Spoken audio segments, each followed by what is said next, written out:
Hi everyone, we are here right now at one of the most important beach here in Adelaide. It is called Port Norluanga. It's where the Onkaparinga River meets the sea. The town was established in 1859 as a seaport of the market town of the Norluanga, New Old Norluanga, a few kilometers upstream. Is also home to a 1.6 kilometer reef which can be seen at the low tide of at the town history jetty.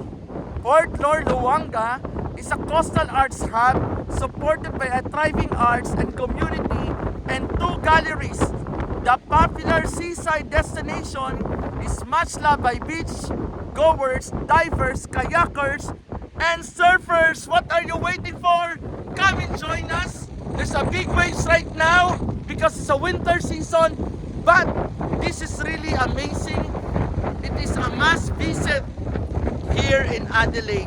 What are you waiting for? Come and join us next time at Port Luanga and you will be able to see a beautiful beach like this. And remember everyone,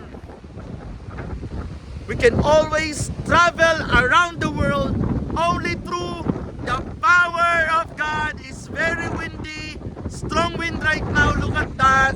But it's really a beautiful creation of God. Thank you so much. See you again on my next travel adventure. Bye everyone. See you, Port Nolwanga.